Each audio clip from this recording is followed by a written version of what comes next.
Good morning. We are extremely pleased that you are here. It is good to come together for the purpose of co-creating. Do you agree? Yes. You are knowing what you are wanting? Have you come to appreciate that desire that is born within you continually? Yes. Well, then that means your beliefs are not contradicting it. Don't you like knowing that? If you have a desire that you don't believe, then the desire doesn't feel good.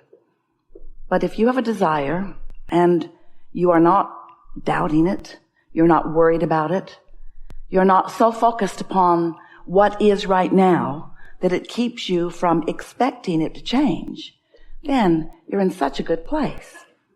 But if you have a desire, but you can't keep your eyes off of what is right now, what is where the desire is not yet showing itself, if the desire is still a vibrational entity, a vibrational being, a vibrational point of attraction, and you have not yet been able to translate it into clues or impulses, if you're not yet seeing it or hearing it or smelling it or tasting it or touching it, so it feels absent or not yet here, then in your awareness of what hasn't happened, you are vibrationally out of sync with the very desire that you have given birth to the very desire that is in the process of becoming. But you have not yet adjusted your vibration sufficiently enough for you to begin turning that vibration into a thought, into an emotion, into a thing. It's still a vibration that feels foreign to you, not only foreign, but opposite in many cases of what you are continually offering. So one of the things that we like to talk a lot about when we are together is how you might ignore what is a little more while you imagine what is coming, or even just stay off the subject. Just don't keep beating the drum of what you want. Which brings us to the most important part of the deliberate creative process. So the three primary steps are ask. That's step one. You can't stop doing that. Then source answers. That's not your work. That just happens. That's what happens when the vibrational version of it continues to evolve. And then step three is you got to become a vibrational match to it. You've got to find some way to allow it. You must get in the receptive mode before you can begin translating the vibrational frequency of your desire into a reality. Jerry talked a lot about writing a book. And Esther and Jerry will write this book. In other words, she's beginning the process of it as she's getting impulses from him about it. And this book, such a good title, Turning Thoughts to Things. How is it that an idea turns to an impulse, turns to a rendezvous, turns to a manifestation? How do vibrational things become actualized? And you have to know that they are, because you look around your world and there is so much that is around you that you see. But that's what trips you up, because you are so accustomed to looking at what is, that when you are asking for something that isn't, your evaluation of it not yet being there causes you to emit a vibration that keeps it from being obvious to you. And we know how you like your actualized world. You like your manifested world. But we want you to move yourself into the mindset of the vibrational universe in which you are focused.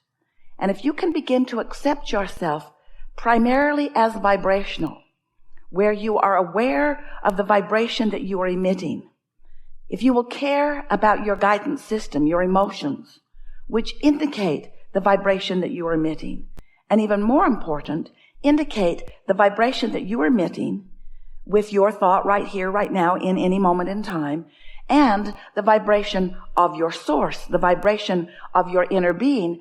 More important, the vibration of all that you have been asking for. More important, the vibration of what you have actually vibrationally already become. You see, when life causes you to desire something more than is manifested, the process begins. But at first it's so subtle, you don't know that it's happening. So you're taking score. You're saying, where is it? Where is it? Where is he? Where is she? Where is it? And so we began describing to you this vibrational reality. We called it a vortex. Your vortex. We wrote a whole book about it. We so wanted you to accept the vibrational beginnings of the things that you were asking for.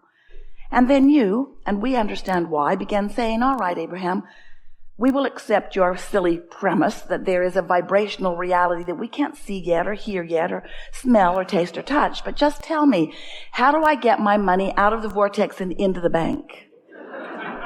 How do I turn that vibration to a reality that is tangible?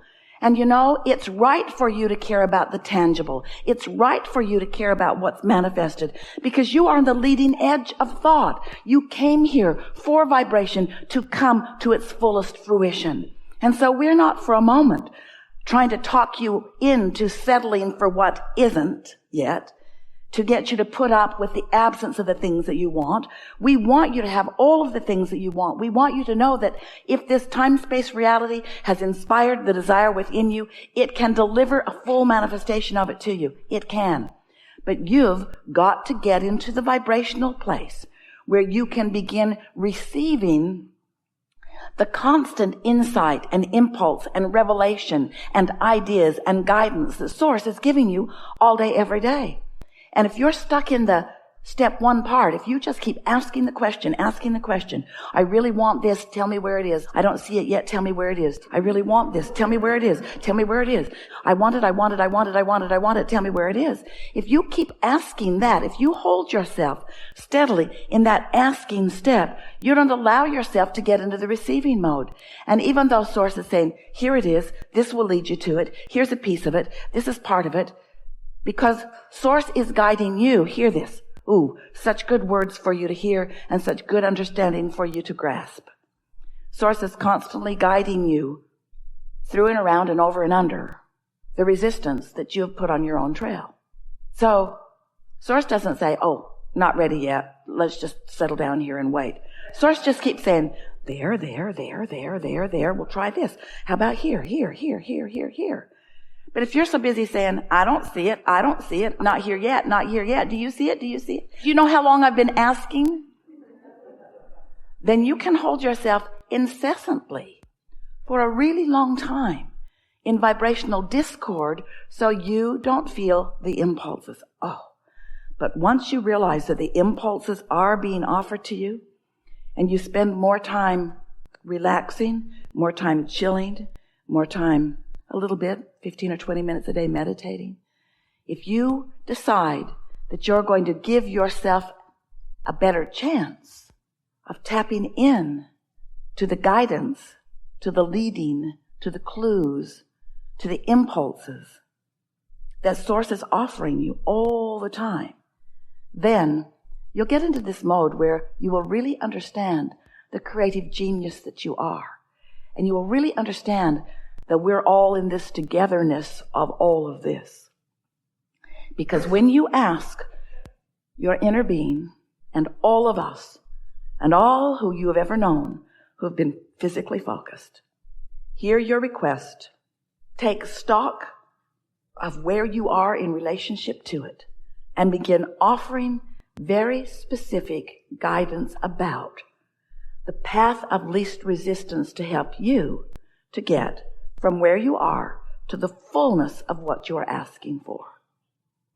No judgment about how much stuff you've thrown on your path. No judgment about how much resistance you've been practicing. Just steady guidance to help you get over and under it and around it and through it. Because you're supposed to get what you want. You get to have the fullness of any idea that is born within you. That's the way it works here. So if there's anything that's not happening for you quickly, it's because you've got some thoughts that are contradicting it. You've got some thoughts that hold you in a frequency that keeps you from being aware of the ideas that are coming. Have you ever been driving and you just get an impulse to change lanes? And right after you do, you realize that something was about to happen that would have affected you, not maybe run you off the road, but it was just better that you changed lanes when you did. Because your inner being has a broader view. Your inner being always knows where you are in proximity to everything else. And most importantly, your inner being always know where you stand in proximity to all the things that you're asking for. So we are eager to talk with you about anything that matters to you. There is nothing that is off limits here. You'll notice a perfect unfolding. Sometimes someone will ask a question and it will evoke a response, a co-creative dance that will help you to understand right where you are relative to something. A lot more is happening here than words. There is a vibration that is happening because we know who you are, we know what you want, we know where you are. And so we'll be weaving in and out of everything that is important to you. There's an energetic thing happening here. And as you listen, as we focus together on the words that are spoken, a collective consciousness, both of your physical format and our non-physical format, converge in a way that will take thought beyond that which it has ever been before. So new insights will occur to you. It's our promise to you that today your vibration will shift in the direction of who you really are. And that from this moment forward, things will be different for you because of this vibrational change that is taking place. But most important is for you to understand how it is that this vibrational frequency does change. What focus is required from you in order to maintain balance with who you really are. This isn't supposed to be work, and this is not a lecture on how to get it right. This is a conversation about who you are, the blessed beings that you are, the creative geniuses that you are, how you came into this physical time-space reality for the express purpose of being inspired to new ideas that you are supposed to live the full fruition of. There's not one thing that you have ever desired that should not be fully being experienced by you. And all day, every day, new desires are being born, and every one of them is supposed to be being satisfied by you. The other day, Esther and several hundred friends like you went to Seattle to get on a ship to cruise the beautiful Alaskan waters. And they left from the port in Seattle and they returned to the port in Seattle. Once we were on board visiting with everyone, we said, wouldn't it have been interesting if as soon as you'd gotten on board, before you even unpacked in your beautiful staterooms, if the captain had come on the speaker and said, hello, ladies and gentlemen. We are happy that you are on board here in Seattle. As you may know, Seattle is your final destination. And since we're already here, we would now like you to get off the ship. Your journey is now complete. And everyone would have protested because no one got on just to get off. No one got on to complete the journey. Everyone got on to experience the journey. Everyone wanted the fun along the way. And that's how it is with you. So often you have a desire and you think you just want the fast track from where you are to the fulfillment of that desire because you've decided that your life would be so much better once you are there. But that was not what you came into this about. You wanted the journey along the way. You wanted the insights along the way. You wanted the fun along the way. You wanted the feeling of expansion. You wanted the feeling of knowing. You wanted to fine-tune your ability to focus. You wanted to watch yourself dancing in concert with the entire universe. You wanted to know that as soon as you think it, that other thinkers are thinking with you. You wanted to feel the bigness of the thought, the momentum of the thought. You wanted to feel the fun of things evolving. You wanted to watch the cooperative components come into place. You wanted your hands in this clay. You wanted to mold this experience with your own creative hands. And so that's what we want to reactivate within you in these hours that we're together.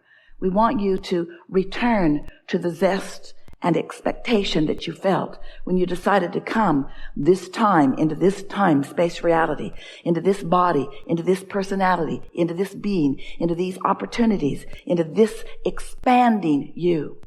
You never get it done, and you cannot get it wrong, but you are supposed to be having way more fun than most anyone you know is having. You're supposed to be way more proud of yourself and others, way more exhilarated about the possibilities, and breathless about the cooperative universe that is here to help you toward anything that matters to you. So, what do you want to talk about? You've come with things. You're going to have a wonderful day.